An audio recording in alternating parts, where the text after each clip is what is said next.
English-Tagalog prepositional phrases with the word at. Ano nga ba ang prepositional phrase? Ang prepositional phrase ay kahit anong short phrases na nagsisimula sa preposition tulad ng in, on, at, by, at iba pa. At pagkatapos ay sinusundan ng noun, pronoun, gerund o kaya ay ng short clause. Halimbawa ng preposition plus noun na pag-aaralan natin ngayon ay at hand, at peace, at fault. Yung preposition plus short clause naman, at a discount, at a loss, at any cost, at marami pang iba. Ang unang prepositional phrase na pag-aaralan natin ay at once. At once. May dalawang kahulugan ito. Kaagad at nang sabay-sabay. At once. Halimbawa, call him at once. Call him at once. Ibig sabihin, tawagan mo siya kaagad.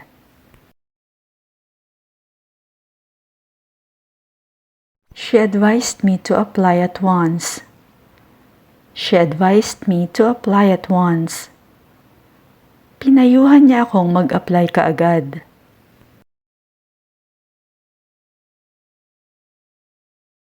I can't help you right now. I'm cooking dinner. I can't be in two places at once.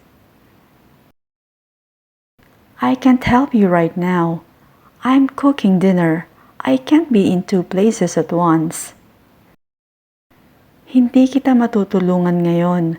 Nagluluto ako ng hapunan. Hindi pwedeng nasa dalawang lugar ako ng sabay.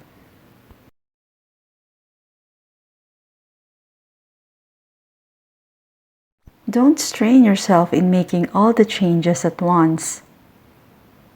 Don't strain yourself in making all the changes at once. Huwag mong pilitin ang sarili mong gawin ang lahat ng pagbabago ng sabay-sabay.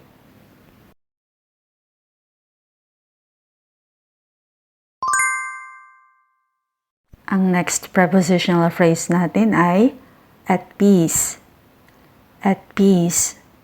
Ibig sabihin, nasa kalagayang payapa at kalmado. Ang at peace ay isa ring subtle na paraan para sabing patay na o wala na ang isang tao. At peace. Halimbawa, I finally felt at peace after resigning from a job that didn't make me happy. I finally felt at peace after resigning from a job that didn't make me happy. Sa wakas ay nakaramdam ako ng kapayapaan matapos kong mag-resign sa trabahong hindi naman nagpapasaya sa akin.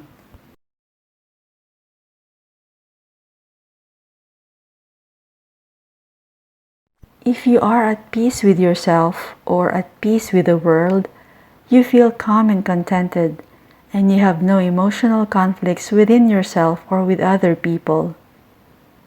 Ibig sabihin, kung may kapayapaan ka sa sarili mo o may kapayapaan ka sa mundo, kalmado ka at kontento at wala kang problemang emosyonal sa loob mo o sa ibang tao.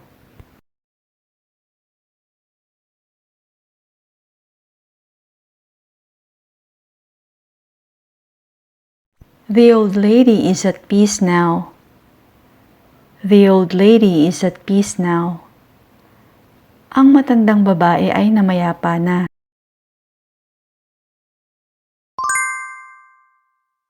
At a distance. At a distance. Ibig sabihin, sa malayo. At a distance. At a distance, it doesn't look nice. But when you get closer, it's quite spectacular. At a distance, it doesn't look nice. But when you get closer, it's quite spectacular. Sa malayo, hindi siya mukhang maganda. Pero pag nilapitan mo, napakaganda nito.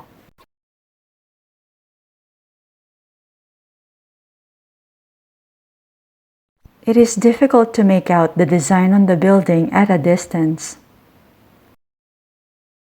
It is difficult to make out the design on the building at a distance. Ang make out ay makita o maintindihan, kaya ang ibig sabihin ng pangungusap na ito ay mahirap makita sa malayo ang disenyo sa gusali.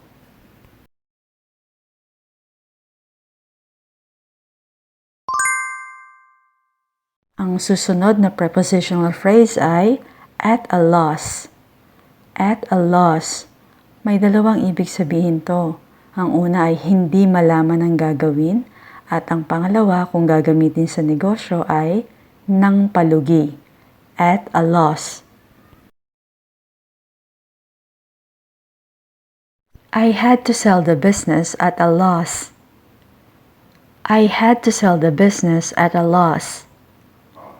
Kinailangan kong ibenta ang negosyo ng palugi.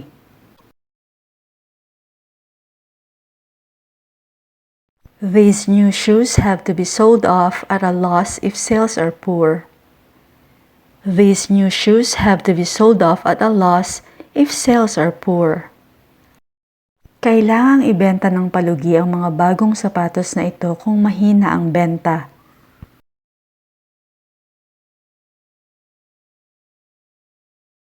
I'm at a loss for words.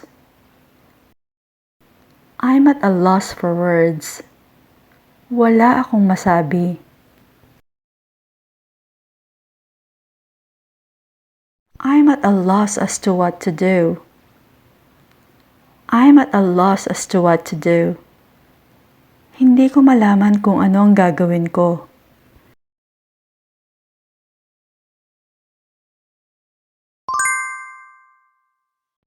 At a glance. At a glance. Sa isang tingin. She could tell at a glance what's wrong with the car.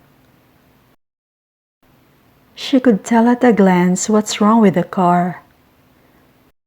Sa isang tingin, kaya niyang sabihin kung anong problema ng kotse.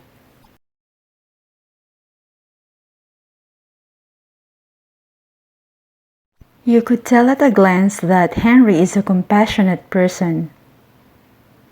You could tell at a glance that Henry is a compassionate person. Sa isang tingin pa lang, masasabi mo ng isang maawaing tao si Henry.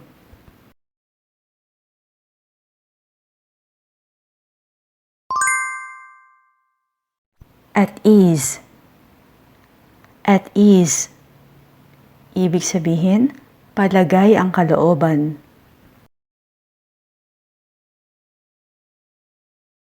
I feel completely at ease with you. I feel completely at ease with you. Palagay ang loob ko sa'yo.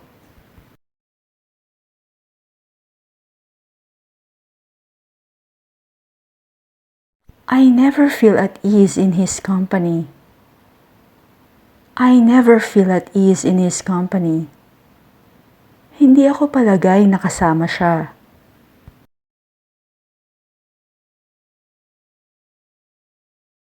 Players feel at ease around their new coach. Players feel at ease around their new coach. Palagay ang loob ng mga manlalaro sa bago nilang coach.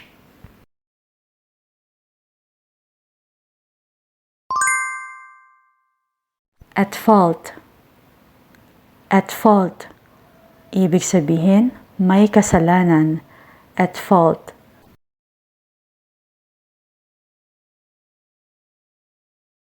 In my opinion, both of the drivers were at fault. In my opinion, both of the drivers were at fault. Sa tingin ko, parehong may kasalanan ang dalawang tsuper.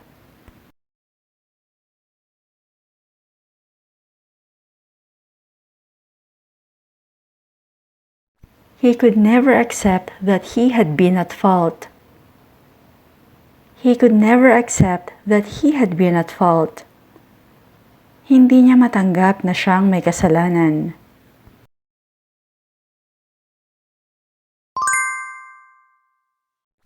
At a discount. at a discount. Ang ibig sabihin, sa mas mababang presyo o halaga o nang may bawas o diskwento. At a discount.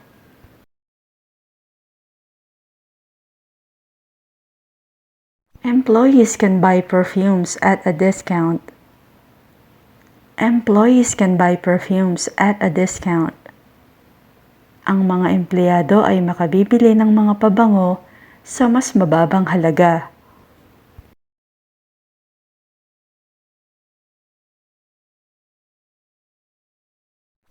They are selling everything at a discount. They are selling everything at a discount. Ibinibenta nila ang lahat ng mas mura.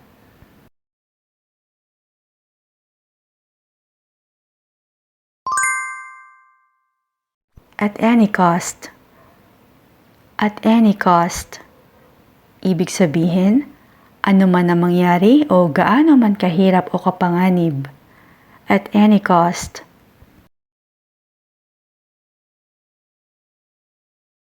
The stolen painting must be recovered at any cost.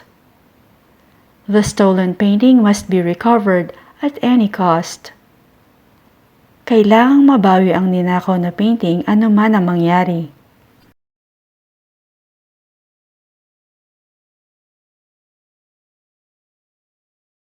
She's determined to win at any cost. She's determined to win at any cost. Determinado siyang manalo anuman ang mangyari.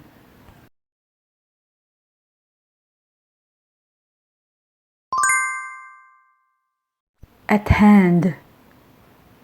At hand. Ibig sabihin, nasa malapit o malapit na. At hand.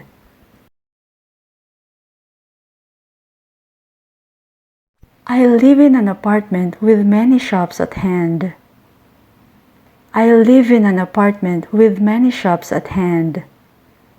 Nakatira ako sa isang apartment na may maraming malapit na tindahan.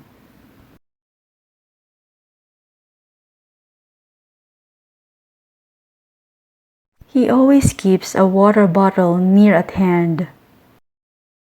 He always keeps a water bottle near at hand. Palagi siyang may lalagyan ng tubig sa tabi.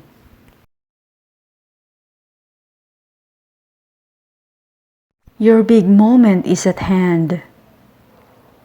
Your big moment is at hand. Kung sasabihin ito sa Tagalog, ito na ang pinakahihintay mong sandali. O kaya ay, ang pinakahihintay mong sandali ay malapit na.